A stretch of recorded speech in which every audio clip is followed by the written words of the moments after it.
I used to spend hours every year creating progress reports for my clients, and they rarely got read. Are you frustrated with spending tons of time creating reports or emails that let your clients know how their kids are doing, but with very little results? Yeah, student-led conferences, they can definitely turn this around. There are so many benefits to this student-led activity. For example, it boosts your re-enrollment rates. It draws in parents that don't play the instrument that you teach, and it saves you admin time. In this video, I'm going to be sharing why student-led conferences work so fantastic for the music studio and the benefits for your students, your clients, and yes, even you. If we haven't met, I'm Rosemarie Penner from the Unfinished Lesson, and I want it all. I want to have a life where I can balance juggling work and family life with twins, while still having time and energy for creatively teaching in my studio. And the Unfinished Lesson started as my way of helping other independent music studio teachers and owners be able to have balance in their life and creativity in their studio. Because guess what? You can have both. Be sure to watch to the end of this video. I'm going to be sharing 2 resources that are going to help you add student-led conferences into your studio programming. The parents in your studio are going to greatly appreciate this different approach, and your students are going to love being in charge. So before we go any further, you might be thinking, what are student-led conferences? Well, a student-led conference is, well, think of a parent-teacher meeting at school. Usually it's the parent and the teacher meeting to discuss a child's progress. Now, the problem here is that it's more of a triangle. I never really understood why teachers would say that my kids didn't need to be part of these meetings, because there's only so much I can do as a parent. There's only so much they can do as a teacher. If a student decides that they're not going to put in the effort, guess what? It doesn't matter what you do as a teacher. It doesn't matter what you do as a parent. It just ain't happening. So student-led conferences make sure that the ownership goes back to the student. What happens is the student teaches 1 to 2 concepts to their parent during lesson time, and they make sure that they do it in an engaging way. Now, the reason we want to make sure it's in an engaging way is because chances are they're going to be teaching in a very similar way to the way that you taught them. And well, we want to make sure that the parents see this is fun for their kids and that they really want to be in the studio. This kind of links back to that whole re-enrollment thing. During lesson time, you and your student are going to be planning how they're going to teach the concepts. Now, I'll get more into that in actually our upcoming video in this series, the how to do this. But the basic idea is that you're guiding your student, and they're the ones that are making the decisions. You provide materials and guidance as needed. So what are the benefits to students doing student-led conferences within your music studio? Well, they get increased self-confidence. That's because they have a deeper understanding of the concepts. You may have noticed that when we have to teach something, we have to understand it at a much greater level than if we're just learning it. If we're just learning it, we can follow instructions and kind of, step by step go through things. But if we're teaching it, we have to be prepared to answer questions we might not have thought of. It also gives them a sense of accomplishment as they plan. So some of my students, they absolutely love teaching, and they will gladly do that any day or time of the year. Other students, they're not as comfortable with it, and that's okay. They still end up doing student-led conferences because I explain to them, throughout your life, you will need to explain things. You will need to be able to, in a very clear way, let other people know, what your idea is or how to do something. And this is going to bode really well for whatever jobs you have in the future. it's also a really good thing for parenting, because guess what? We have to do a lot of that as parents. This also gives your students greater accountability for their practice habits. If you have a student that practices all the time, not a problem, right? Those are the reports, those are the conversations that are always so easy. But it's when a student doesn't practice regularly that the conversation can be a little harder. And if a student realizes during this that they haven't exactly been practicing, they haven't exactly been paying attention, well, let's face it, as adults, we don't know a whole lot, do we? No. We might think we know a lot because, you know, things like life experience and all of that. But for our students, there's plenty of times that they figure us adults don't really know anything and they have to learn things the hard way. So while we don't want to make this a negative thing for our students, sometimes students realize, oh yeah, I probably should have practiced more, or I probably should have paid attention more, because this would be a lot easier and I would understand this a lot better if I had done that. It's also a really great opportunity and a great benefit for students to be able to bond with their parent or whatever loved one is going to be part of the student-led conference meeting, right? The conference itself. It's with it being a great bonding time, it's a positive experience. You're going to help make sure that happens. And yeah, it's just really great for them. So keep in mind that your students, not just because they get to be in charge, and let's face it, what kid doesn't love to be in charge? There's all these other benefits as well. So what about the parents? What's the benefit to the parents? Well, there's less overwhelm. They get a really concrete view of what their child is doing in lessons. So the problem with the progress reports is that if a parent doesn't have a musical background, no matter what you say, chances are it's not going to be concrete enough to really make sense to the parent. One of the resources I'm sharing, it actually goes more into that part of it. So make sure you stick around to the end. I will be telling you about that. But yeah, it gives a really concrete view. And it makes it a lot easier to understand what their child has been doing over the previous months. It also helps the parents learn concepts or even terms in a way that they can then support their child during practice time. So one year, one of my students decided to teach his mom about dynamics. And he taught her not just the auditory part of it, but he also taught her the symbols. It just happened to be that one of the songs he was working on, he had to work on the dynamics. There was a lot of crescendos, diminuendos. It was full of dynamics.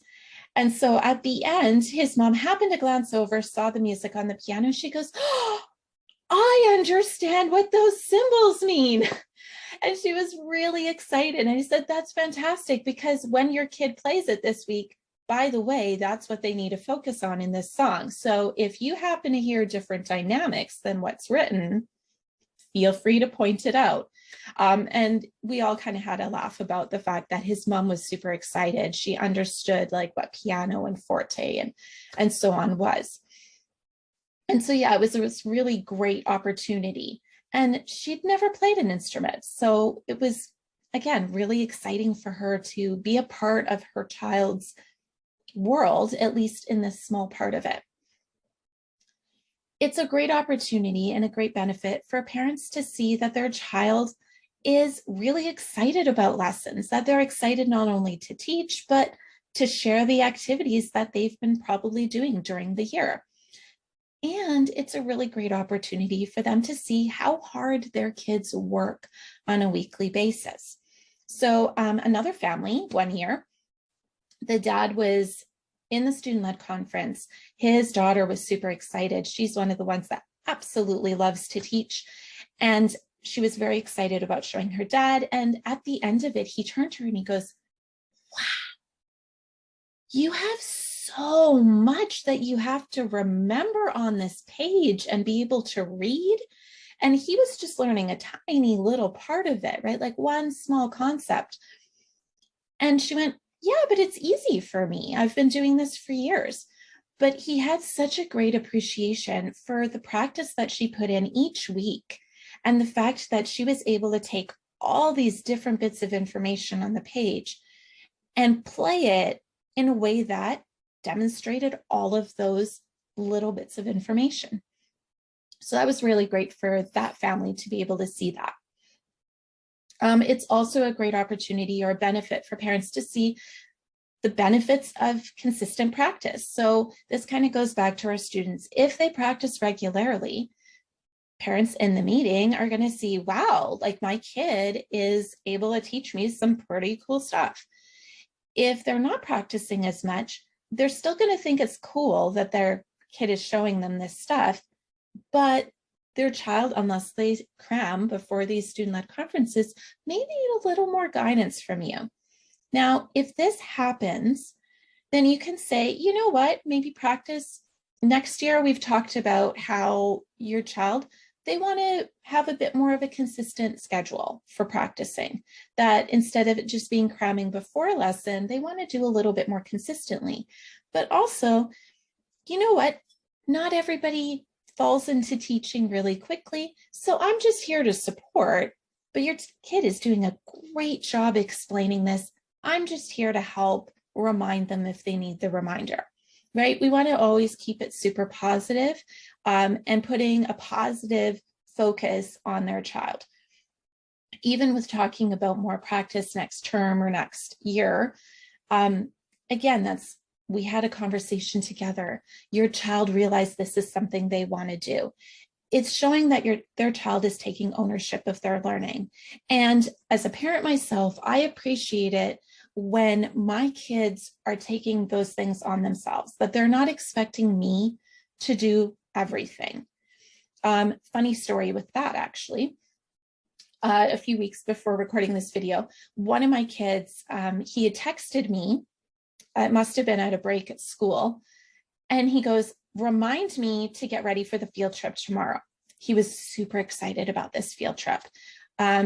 We'd had the pandemic, so going for a field trip, they hadn't had that for a few years now. And so anyways, so I texted back in true mom fashion, make sure you get ready for the field trip tomorrow, knowing full well that he couldn't do anything about it for hours. And he's like, no, later. So what I did is I texted back saying to him, well, sweetheart, set a reminder for yourself because I'm teaching later. I may not remember. And you know what? It worked out great. I don't know if he set a reminder for himself or not, but he didn't ask me, but he had everything ready for his field trip. And I didn't need to remind him about anything. There were certain items and he made sure that he had that list and he went through it and checked things off. As a parent, I love it when my kids do things like that, when they take the responsibility. So make sure your parents can see how their children are taking responsibility or ownership of their learning.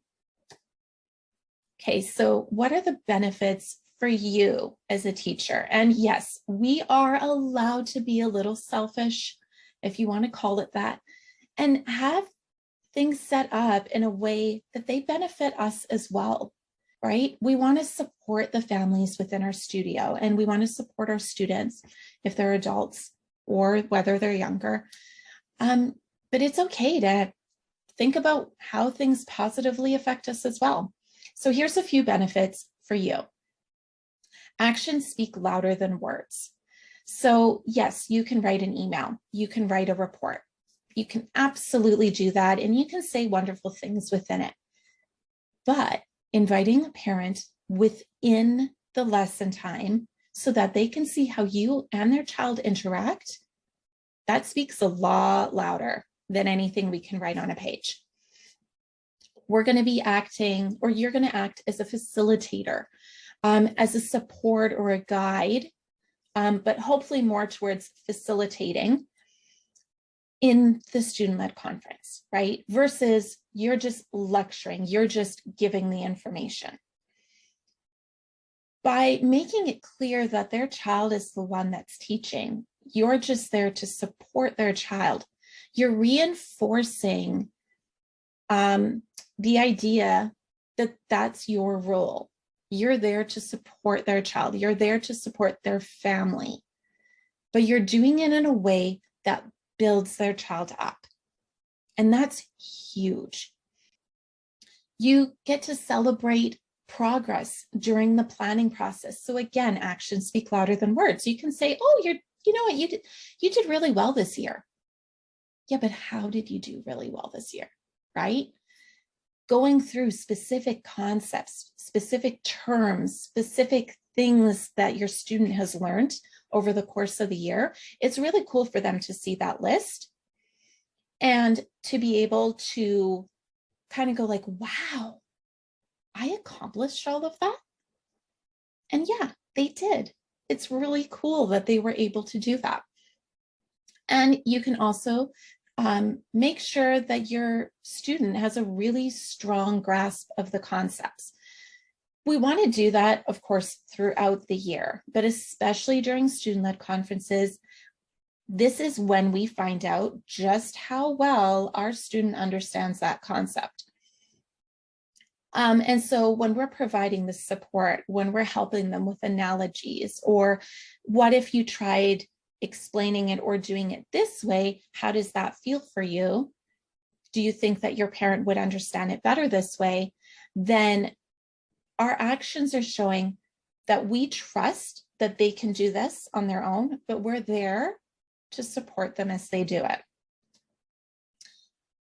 One of my favorite reasons for student-led conferences, one of the big benefits for me is less admin time. So I mentioned this at the start of the video. I used to spend hours. It used to be at least an hour per student that I would agonize over the wording of these reports, and just, oh my goodness, like it was crazy. And yeah, I don't think that I would go back to that. Not when I have another activity that saves me so much admin time, but has all these other benefits for the families. So in terms of the less admin time, you're supporting, you're not planning.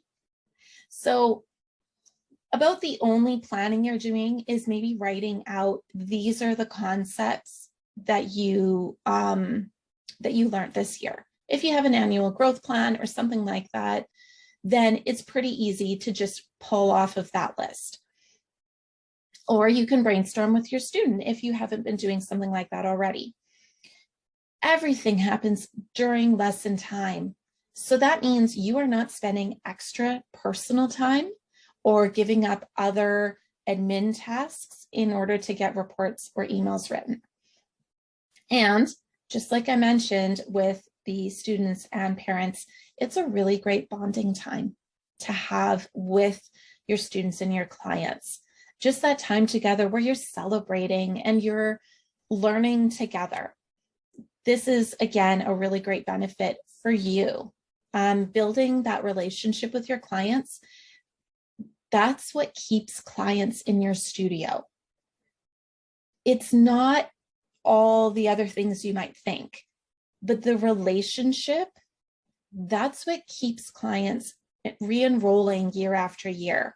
That's what keeps them, even if they've left your studio because they've moved on to other things, that they recommend people go to you because they remember how you made them feel, right?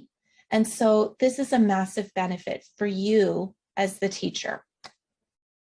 So as promised, here are 2 resources that will help you take the tips from this video and add student-led conferences to your studio's programming. The first one is an article over on the site, and it's called "Why Student-Led Conferences Work So Great in the Music Studio." Perhaps not the most creative of titles, but you get the idea. So I go through the benefits that I talked about here, but also beyond that, I go into more detail with everything that I've covered here. The second resource is student-led conference planning worksheets. These come in PDF and Google Slide formats. So that way, if you're teaching online, the Google Slide you can do while you're online with your student, they can pull it up on their side and you can actually see the changes that happen in real time. Or if you prefer you're teaching maybe in person, then you can just do a PDF form where you print it off for your student and you do it within lesson time as well. These are the questions that I go through with my students. This is the process I use with my students year after year in terms of helping them understand this is the main things that you need to cover as you're planning a lesson. Both of those are going to have the links in the description. And you're not going to want to miss out on this new series on student-led conferences. Be sure to hit the subscribe button so that you don't miss out at all.